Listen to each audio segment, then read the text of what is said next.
Okay guys, so I made it aware when I did my Spectrum video last Friday that from now on Fridays will be some sort of 8-bit micro. Now today I was planning on doing a Commodore 64 homebrew review. However, that didn't quite go according to plan. And the reason it didn't go according to plan is because there's a problem with the Commodore 64.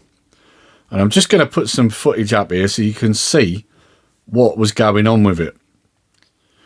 Basically, the cursor key was somehow jammed and it's just running down the screen, as you can see. So I tried fiddling about with it. I unplugged things, I plugged them back in, no luck. I then noticed that the F1 key was jammed down. I released it, it's still doing it. So of course, we've got no choice, guys. We're going to have to open it up, aren't we? Cue the montage.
Right, so as you can see, guys, from the montage, I did have a few problems putting this thing back together.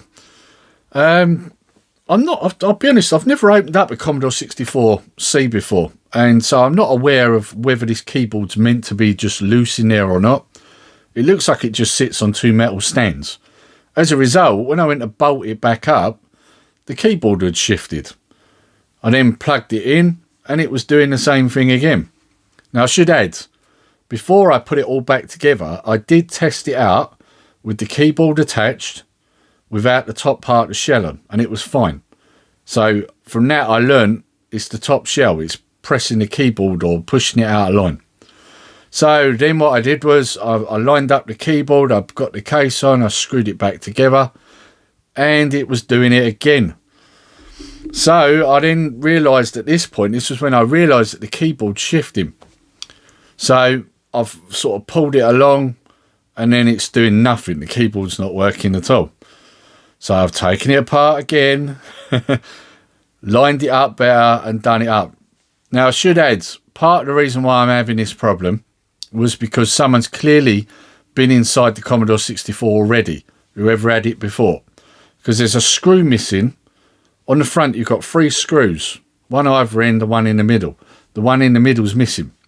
And I think what's happened is the case has bowed slightly where it hasn't been done up tight, and that's affected how it holds the keyboard. So yeah, it took a little bit of playing around. You won't see all of that on the montage because quite frankly it was starting to do my head in a bit. So I took it away from the camera to do it. So yeah, it was, you know, it's one of them things where you got to keep trying things until you figure out what it is. But also you'll notice on the montage while I was in there, I thought I'd give it a clean. So give the PCB a nice clean up with some isopropanol, and I also cleaned around the keyboard as well. I didn't take all the keys off and do that. I'll do that at another time. I just wiped around the edges and where I could get to. So, I mean, at some point I might look at retro brining it because, as you can tell, it's a little bit yellowed in places.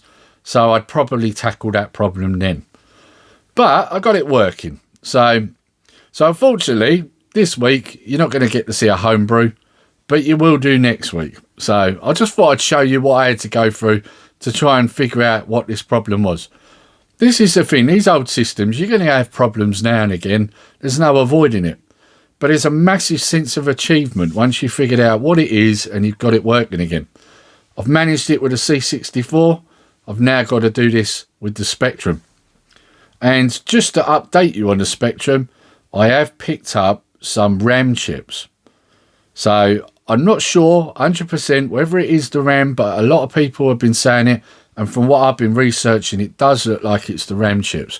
So I thought, right, I know what I'll do. I'll go to AliExpress. I'll get some from China, nice and cheap. We'll switch them out and we'll see what happens. It's only cost about £6. If it turns out it's not the RAM, I've not really lost anything. It's £6, you know, and that's including the postage. But they are going to take a while to get here. Probably not going to get here until the beginning of March. So unfortunately, the Spectrum's going to have to wait. But I just thought I'd update you on that now. Right, so all there is left to say, guys, is take care, stay safe. Nerdy Geezer out.